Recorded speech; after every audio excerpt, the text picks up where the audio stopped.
If you're looking for some hints and tips on how to arrange daffodils, then this is the video for you.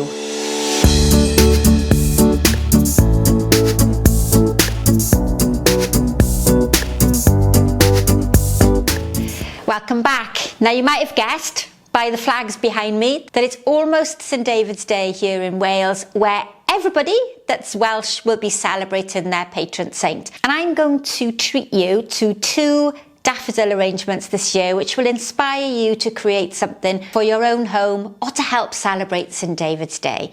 I'm going to be using this quite unusual framework which is called a holly chapel pillow, and they were designed to sit on top of glass urns to create sustainable and environmentally friendly designs with. So I'm going to use the smaller version. This is a 26 centimetre.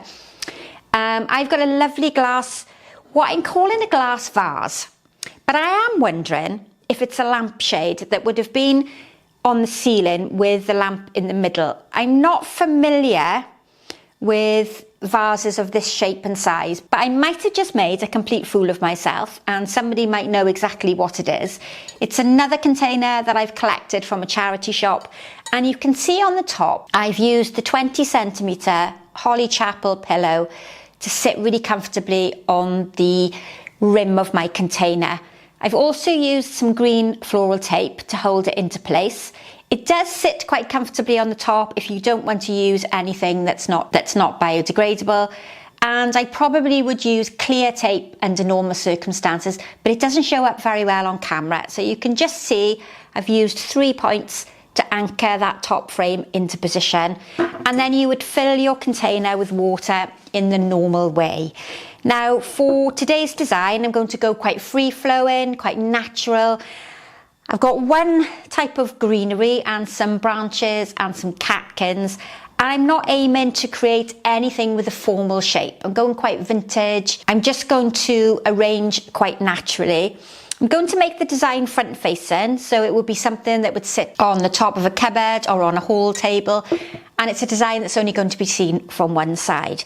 Now I'm going to start with some branches that I've collected while out walking, and some of them are already showing the little catkins on the bottom. Some of them are more twiggy in their appearance. It's a real springtime material. If we look around where we live and where we walk, or maybe if you're driving to work, you will see lots of cherry blossom, lots of catkins and pussy willow at this time of year. So I'm going to start with these. Now, as it's a front facing arrangement, I'm going to start with my material 2/3 of the way back, and I'm aiming to create quite a wide design because I think these branches will really benefit from being used to their full length. If we cut them down short, we're only going to be left with that one branch on the top. So these varying sections of the twigs look really quite impressive. Tall ones to start with, and then slightly shorter ones to bring the colour, that texture, that beautiful example of line towards the middle. And this is going to help draw your eye up and away from the container. I'm using secateurs just to snip off the bottoms. I don't want to cut them too short. And remember, if you're arranging into water, you need to get the stems all the way to the bottom. Sometimes you have to remove the side shoots so that the stem fits in right to the bottom. Now, if I tip that forward, you can see that sort of honeycomb effect, those hexagonal gaps in the container are really supporting those branches. And if you think about very thick, heavy foliage, this would be an ideal frame to use. If you wanted extra support, you could put some chicken wire over the top or in the container.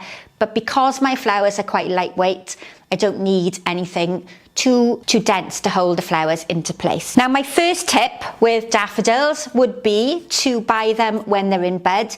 They do open up very quickly. As soon as you get them into a warm home, they will open up almost overnight for you. So avoid getting them at this stage because they won't last very well for you. I'm just going to give them one straight cut across the bottom, and then I can vary them as we're going through. At the moment, the design is facing you. I'm going to turn it round now so I can see how the shape is coming together. Now I've obviously got the daffodils here quite open because it's more impressive for you watching from home. But that first little tip of buying them in bud is really quite important. And my second tip also sort of connects to buying them in bud. Quite often when you buy them from the supermarket, if the air has been very dry around them, this papery covering that we get on the daffodils doesn't always open. So tip 2 would be to very gently remove this papery sort of scale on the top there. You can do this if you're picking them from the garden and you're a bit worried that they're not going to open. And this also helps them and encourages them to open a little bit faster as well. So take your time and just very slowly peel off that papery covering, and that will encourage that daffodil head to open up. Now, as I continue, one thing with the daffodils is they are quite often short stemmed, so that's another reason that I've used those tall branches, because they extend the design out and make it far more impressive. Now, to arrange in a very natural way, I've turned the heads into different positions. So some are facing forward, some are at their side, and some of them are facing the opposite side, and that really helps the arrangement look more natural. It's almost, I suppose, like a dome shape in the centre with the branches extending out to give me more height. And now what I'm going to do is introduce another colour daffodil. This one is really lovely. It's soft, much paler colour, almost like a fried egg there with a darker colour in the centre. A few of these I'm going to cut a bit shorter so that we have some colour down at the base. That will also help to cover that plastic framework. And what I didn't mention was the plastic framework is reusable. You can wash it quite freely in the dishwasher or in the sink. You can sterilise it with a small amount of bleach. Now, my third tip for today would be to arrange daffodils in water, just like I'm doing here. Now, the design that's going to follow this one does use floral foam so that you get 2 different options for arranging with the daffodils. But they last far better in just clean water. They're not great lovers of floral foam. The stems are very soft. Sometimes it can be quite hard to push them into the foam. So if you're looking to practice with them, try using just clean water. And if you've had flower food given to you by your local florist or your supermarket, then use it in the water, because that's going to give it the correct amount of sugar. It's going to have a bactericide to keep the water clean, and it's going to have a pH regulator, which is going to help level off the pH balance in the water. Okay, so I'm going to spin it round because now I'm working with it facing the wrong side and I can't see how it's coming together. And one of the beauties, I do often say this in a tutorial, one of the beauties of arranging in this type of base is that if you decide you don't like the flowers where they are, then it's quite easy to take them out and rearrange them and put them back in, and you're not making any holes in the foam, and you don't need to worry about there being air pockets in the foam itself. Okay, so I've tried to arrange the 2 different varieties of daffodils, and these are just 2 supermarket bunches. I haven't got any unusual varieties or something that's difficult to get hold of. And we're still really on the tail end of the winter. We're not quite in the spring yet, so there's not a huge amount of daffodils in my garden.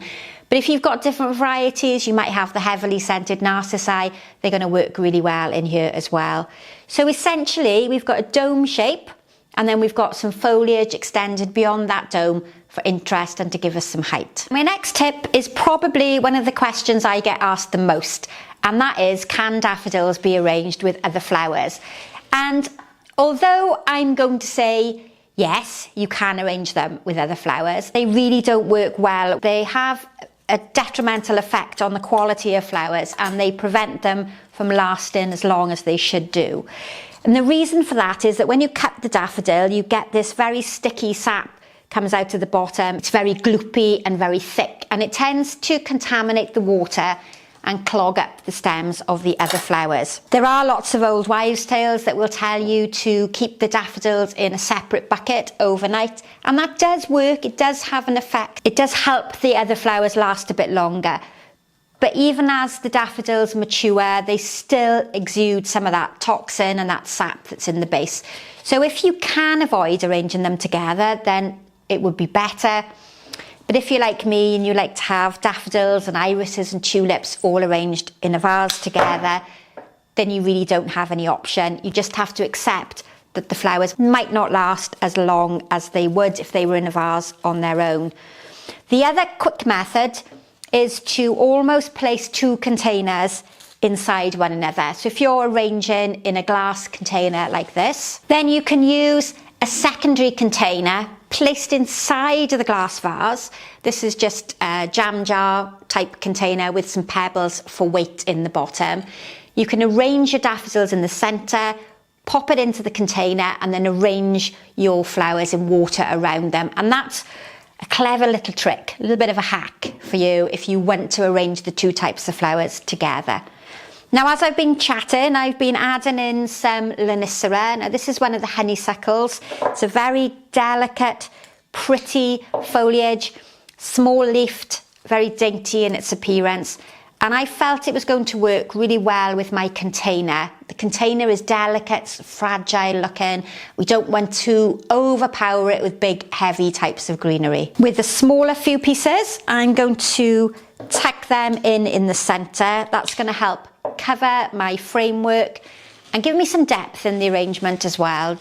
Variety of texture, which is always important, and it will give me a lovely contrast and really make those flowers pop. Right, so I've just tucked in a little bit of greenery there at the back to help cover that plastic container.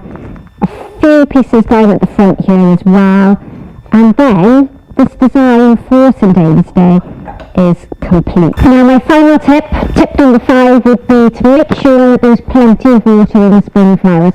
They're very thirsty flowers and they take up water very quickly. So if you're at home and you're buying daffodils for yourself, make sure that the water is there. Make sure there's plenty of water in your container. So I hope you've enjoyed that one. That's 5 tips on arranging daffodils. Keep a lookout for video number 2 that shows you how to arrange daffodils in floral foam. Thanks as ever for watching. Don't forget to subscribe to the channel and hit that notification bell, and I look forward to seeing you again for the next tutorial. Goodbye for now.